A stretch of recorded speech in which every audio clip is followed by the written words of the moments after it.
Alors bonjour à tous. Tout d'abord, on tient à vous remercier, vous, d'Etego, de nous avoir donné l'opportunité, la chance de pouvoir travailler sur un tel projet, sur un tel mandat, parce que ça nous parlait à nous directement. Nous, on est des milléniaux, donc ça a été d'autant plus facile de pouvoir nous investir à 200% dans ce projet-là. Alors je vous présente brièvement notre équipe, Marie-Ève, Sébastien, Charles-Olivier et moi-même Julio. On s'est constitué en agence. Nous, on est l'agence Lumen. Lumen, ça veut dire lumière en latin. Tout simplement parce que notre vocation pendant cette session, c'est de vous amener, vous, d'Etego, à briller dans un océan bleu. Alors, pour comprendre la valeur qui était donnée par les milléniaux à une offre de planification financière personnelle, ce qu'on a fait, c'est qu'on s'est intéressé au phénomène des projets de vie.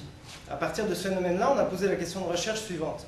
Quels sont les projets de vie et les motivations sous-jacentes à ces projets de vie auprès des milléniaux âgés entre 25 et 35 ans, et précision étant des investisseurs passifs.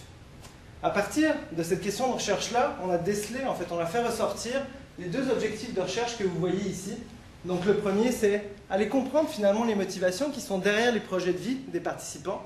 Puis le deuxième objectif de recherche, c'est d'aller comprendre quelles sont les pratiques qui permettent de réaliser ces projets-là. Alors qu'est-ce qu'on a fait concrètement? On a fait 5 entrevues semi-dirigées individuelles auprès de 5 participants, 5 hommes âgés entre 25 et 30 ans, habitant à Montréal. Ils ont tous un premier cycle universitaire de fait. 4 d'entre eux sont déjà sur le marché du travail depuis quelques mois, voire depuis quelques années. Et puis précision encore importante, tous les 5 étaient des investisseurs passifs.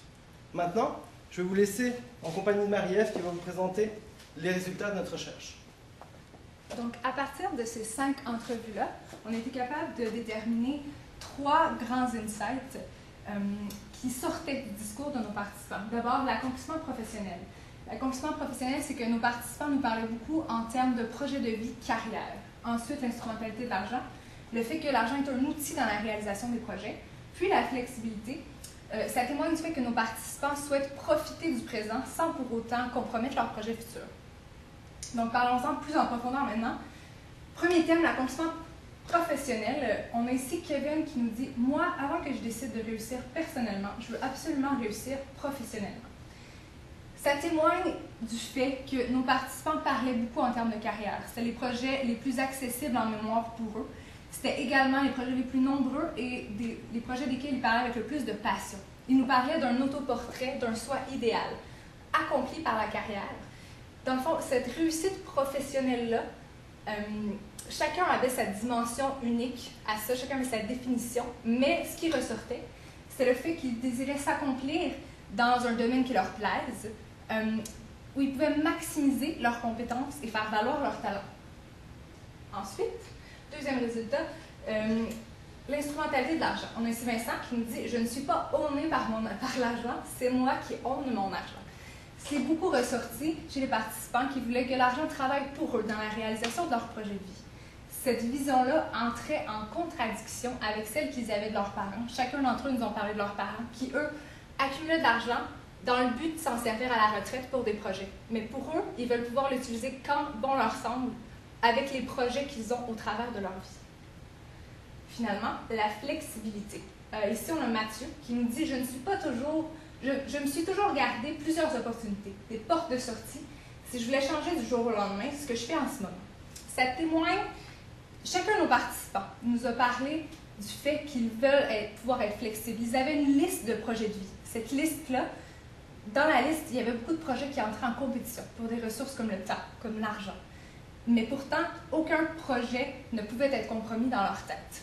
Finalement, il y avait aussi l'aspect opportunité. Ils voulaient être prêts à saisir toutes les opportunités qui se pointaient devant eux. Donc, avec cette réalité des projets et des opportunités, il y avait besoin de flexibilité pour rencontrer leurs objectifs de vie. Comment tous ces résultats-là s'embriquent les uns dans les autres? On a ici l'accomplissement professionnel. Le fait que nos participants cherchent à maximiser leur potentiel professionnel, ça fait en sorte qu'ils sont toujours meilleurs, qu'ils cherchent toujours des meilleurs emplois et qu'ils ont plus d'argent, une aisance financière qui leur permet d'avoir le niveau de vie qu'ils désirent. Ce niveau de vie-là, il est caractérisé par la flexibilité. La flexibilité élargit leurs horizons, leur permet de voir plus loin pour leur carrière et fait en sorte qu'ils redéfinissent constamment ce qu'est l'accomplissement professionnel. Ces thèmes-là et la relation qu'il y a entre eux nous a permis de vous faire des recommandations pour vous d'Etego que mon collègue Julio va vous présenter à l'instant. Donc effectivement, à partir de ces résultats, on a fait ressortir 3 recommandations principales. La première, c'est que d'Etego doit impérativement s'affirmer, se présenter, se positionner comme un allié dans la vie des milléniaux pour qu'ils puissent se focaliser sur leur carrière et donc s'accomplir par eux-mêmes. Quand on prend l'exemple, par exemple, de Kevin, que Marie-Ève citait tantôt, pour qui la carrière, ça passe avant tout, même avant l'idée d'avoir une famille, d'Etego doit être l'outil auquel il va penser pour pouvoir planifier tous ses autres projets et qu'il ait l'esprit tranquille au maximum. La deuxième recommandation, c'est que d'Etego doit parler, échanger, communiquer avec la cible en termes d'accomplissement de projet et pas en termes d'accumulation d'argent. Si on prend l'exemple de Romain, pour qui l'argent était absolument un instrument qui allait lui servir à se consacrer à son livre, à envisager l'achat d'un triplex pour pouvoir le louer, contrairement justement à ses parents, comme on disait avant, qui avaient comme but d'accumuler de l'argent en vue de la retraite, et bien d'Etego doit être l'outil auquel il va penser pour pouvoir réaliser ses rêves, accomplir ses projets maintenant, tout de suite ou à très court terme. Et puis finalement, la troisième recommandation, c'est de miser sur la valeur qui est offerte par votre solution en termes de flexibilité et de liberté. Si on prend le cas de Mathieu, par exemple, lui, ce qu'il veut, Mathieu, c'est acheter un condo dans le Vieux-Montréal, il veut monter son entreprise et puis il veut partir en Indonésie pour pouvoir travailler depuis là-bas, à distance. Il faut qu'il pense à d'Etego, qui se disent « Ok, c'est la seule solution que j'ai pour pouvoir être flexible et libre de faire tous ces projets-là et finalement d'en refuser aucun. » Donc, là, ce qu'on veut illustrer, c'est comment est-ce que ça se traduit en fait dans la pratique. Donc, vous, ce qu'il faut que vous fassiez d'Etego, c'est de continuer à mettre l'emphase sur un vocabulaire qui parle de planification de vie et pas de notion monétaire. Ce que vous avez déjà commencé à faire, parce qu'on a vu sur le site internet qu'il y a eu des changements au niveau de la page d'accueil où vous parlez plus de plan de vie.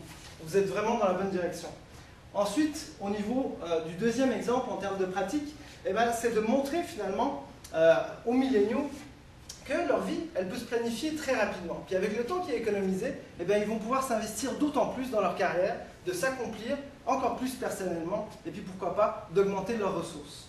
Puis finalement, le dernier point qui est important sur lequel il faut que vous mettiez de l'emphase, c'est justement la possibilité de leur faire prendre conscience à ces milléniaux qu'ils peuvent s'accomplir professionnellement rapidement, ils peuvent aussi augmenter leurs ressources rapidement pour être encore plus flexibles et justement être encore plus libres de faire différents projets comme construire une maison, un mariage ou encore un voyage.